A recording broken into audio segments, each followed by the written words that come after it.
Chị có thấy.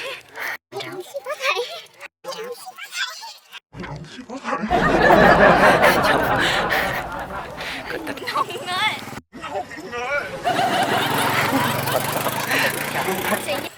Đúng rồi, trời. Nè, nó cho là chị nó. Hello. Mình đi chơi ha mọi người.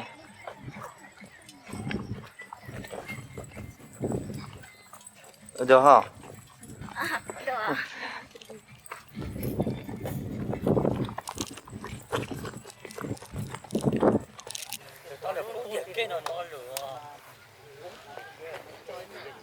Có phải thằng trao cho con một phần vẹn ít từ thằng trao. Chị có thấy.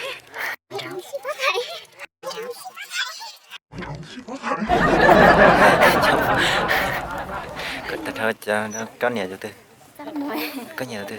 Tôi say chưa? Nhà tôi. Từ đó nè. Từ đó nè. Có nhà. Có nhà tôi. Thả đi à, rất mùi. Ta có nhà tôi. Đó mẹ. Mẹ, trời tỏ. Say chưa? Cho tụi nó mà chế thường trao á. Nó ở một chỗ những thường trao. Ở một chế thường trao bất kỳ. Từ từ. Cho.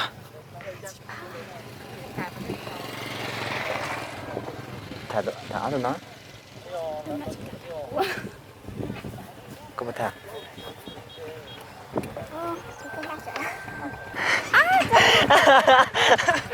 Nè chị cả lên á. Nè chị cả á. Mẹ thế là cha Quá chị.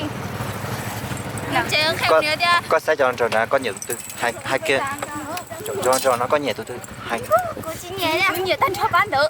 nhìn kia đây cho con thấy từ Tặng ta thấy.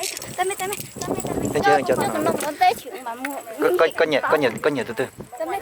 tao cho tao có nhiều từ từ Sao thành tua, hai tỷ tua. sao thành từ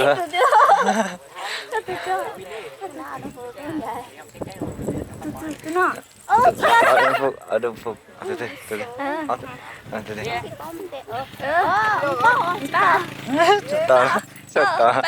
sợ ở đâu nó có nhiều từ tụi nó được tụi nó có phải tao mòn không có phải tao mòn không nó có từ nếu mà cao là nè có bảo bán này nè sẽ bán leo khẩu trang bỏ thâu kiến ok mua làm mình gì đó bao bây giờ bao là bạn chỉ tôi chỉ bắt có bao nhiêu có bao nhiêu bao vậy cho toàn này coi ôi được có xiển thật lo luôn đi cho nó nó cho đá đó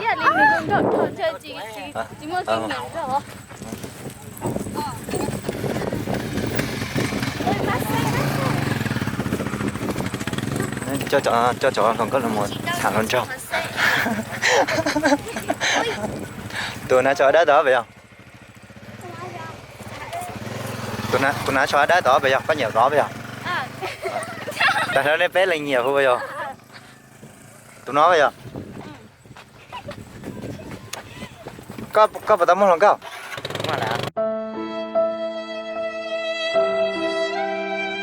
mua là mua câu ấy chị tấm mua là thả kia giới thiệu tên tuổi có Huy chả ha đây còn mỏ mũi trong trâu cơ có nho từ có hành nó có Huy chả nó thương nó ui dồi sành món chị ôi dồi tụi nó mới cho là tụi nó có Huy chả nóng đó tụi nó nóng nó có nóng nó có sành món chị sành món nha con chia tuồng câu nó có xài trả rồi nữa con gì thì có bao nhiêu nhẹ thế nhẹ à? Con này có bao nhiêu đúng không? Nhớ. Giới thiệu ok. Chị ta. Em giới thiệu no. Hư đi. Hư em hư nóng ngơi. Chị dắt đi tôi mà chưa. Thì cái gì sẽ gì? Có bao nhiêu nữa? Đúng rồi, trời. Nè, nó cho là gì nó?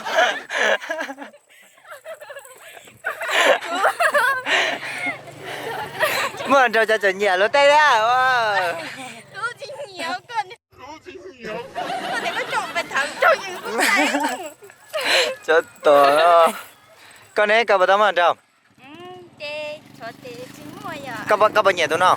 Hai tia giới thiệu hả? Chính này xin nhẹ đấy. Ta con nó nè xin nhẹ. Chỉ nhiều cuối. Có bao nhiêu nữa không? Nè. Nó nhiều quá là hùi đó. Nó nhiều quá thì hùi. Ê có tấm hồn trầu chơi chủ mô. nhẹ có mà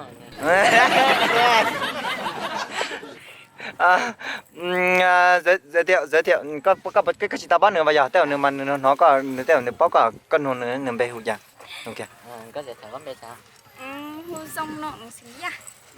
có nhện nữa trên nuke nick phái u già u chính anh à có đến sao Lôi ở trong mày chơi. có thể tìm hiểu nhau chung kiểu như là cứ ngại kiểu như cứ ngại chị ta ra một cứ tìm hiểu nhau trả lời nữa họ xin nhẹ là xin bao cái có cả đó thôi chừng nơi đó có cả lớp chờ đó chị nó trẻ đấy em muốn lái chị em muốn lái chị em muốn lái chị em muốn lái chị lớp 11 đó. Ồ Má nè. Ồ cho tỏ nó mà chấm ma luôn tìa Rồi chấm mà. Đây là bé tên là lâu rồi đấy nhở. Lấy cho mua muốn chia đối cho luôn cho Giờ xuống à. phải không Chạy mất xét rồi. phải không Mất xét rồi. có nhẹ từ từ Phải sáng từ luôn ra. phải không tuần trào nhau từ Giọng tôi. đó cho phải không muốn chia tuần trào cho phải không cho nó có nhiều từ cái một số hai cái có nhiều từ sai có nhiều từ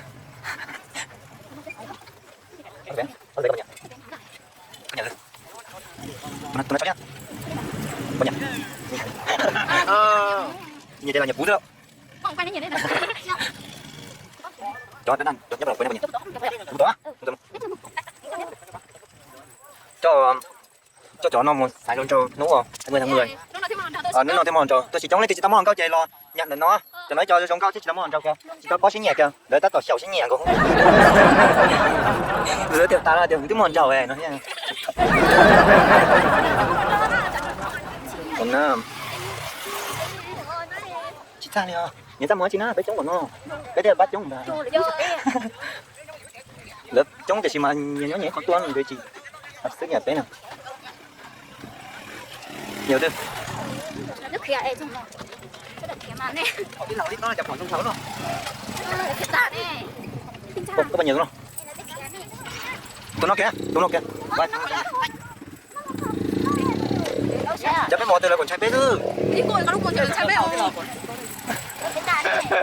Nếu mà nguyên đây cái linh chạy. có bà tắm ăn không ơi lấy thì chị tắm ăn cao rồi nó xe đây cho nó có nhiều thế lấy thì tao mong cho là lấy thì tao mong có là nó thấy tụ lùa là nó sẽ lo sáng nhá có bao nhiêu tôi đúng không mà xe khẩu trang này không được câu đổi ăn đi xí phá là giờ kìa lệ có mỏ lấy cái mỏ tôi nói đó đã tổ xe có bà tao mong không chị tao chị tao á tụi nó cũng chỉ tao mua cho đã tòn chơi luôn cho có xài chả nữa con thằng con chơi bỏ nữa Thầu cũng chưa vào đây cứ gì yeah giới thiệu Một giờ theo Ồ chả sẽ ra nó có cho nhớ buổi sau đó nó phải tỏ vậy là ok nè chi bao hả bây giờ báo hỏi phải chị tao ngặt chữ tết kìa bây giờ ok giới thiệu kìa nông kìa vừa chính anh giới thiệu kìa số ra mùa nữa ta báo hả Bằng cơ. thôi